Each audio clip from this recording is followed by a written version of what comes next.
منحوتات عظيمة وجداريات رائعة ورسومات ليس لها مثيل وألوان منسقة. هنا من عباقرة التاريخ المصري القديم نأخذ لكم مقتطفات من قلب التاريخ المصري. كان هناك انتصارات عظيمة وقوة مسيطرة وتاريخ مشرف. كان هناك أعداء لمصر القديمة هم الأقواس التسعة. مقتطفات مصرية نرويها لكم. أثناء البحث والتدقيق تم العثور على هذه الصورة الرائعة التي تظهر لنا أسرار عظيمة عن مصر القديمة. هذه الصورة عبارة عن مستند رسمي قدمه لنا الملك توت عنخ آمون، وهو يضع قدمه عليها عند جلوسه على عرش مصر.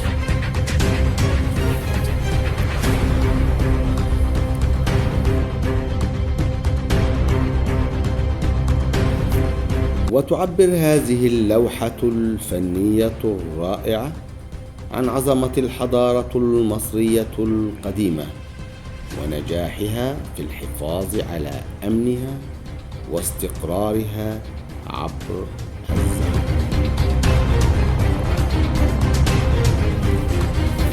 ويظهر في اللوحة 9 من الأسرى والأعداء الذين تم أسرهم بعد المعارك، حيث يعرض هؤلاء الأعداء بشكل واضح وهم مكبلين.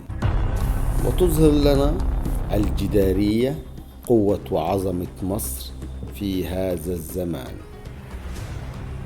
ومن الناحية الأخرى يظهر لنا الفنان المصري القديم الرسومات بالألوان الزاهية، مما يعكس الفن المتقدم والمهارات الحرفية التي تميزت بها الحضارة المصرية والتي حيرت العالم في هذا الزمان. وتعرف هذه اللوحة باسم الأقواس التسعة.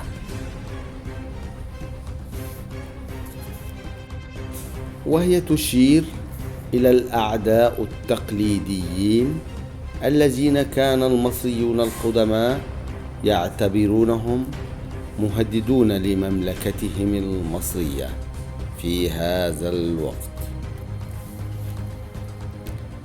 الأقواس التسعة يمثلون شعوبا مختلفة تم التغلب عليهم من قبل المصريون القدماء وجيوشهم العظيمة على مر العصور.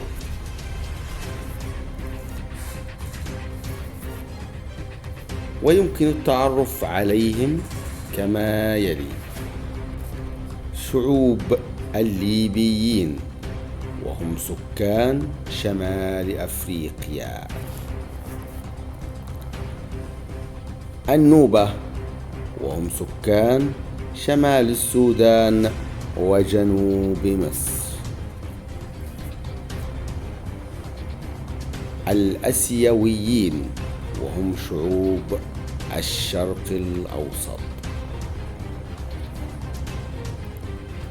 البلي كانوا قبائل يعيشون بين مصر والسودان. الشاسو، وهم قبائل بدوية من شمال الجزيرة العربية. الهكسوس، غزاة من غرب آسيا حكموا مصر لفترة قصيرة.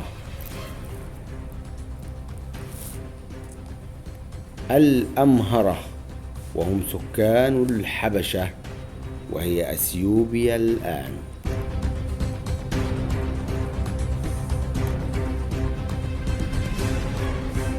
شعوب الميتانين، وهي كانت مملكة في شمال سوريا والعراق. الحيثيين، وكانت إمبراطورية تعيش في الأناضول أي تركيا الآن. كل هذه الشعوب نجح المصريون في التغلب عليهم، مما يؤكد قوة وهيمنة الحضارة المصرية عبر العصور.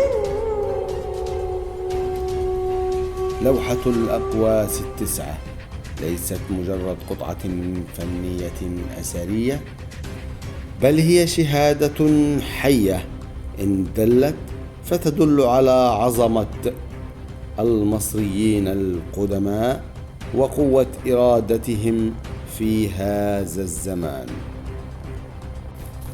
انتهينا من هذه الحلقة، وإلى أن نلقاكم في مقتطفات مصرية جديدة، والسلام عليكم ورحمة الله وبركاته.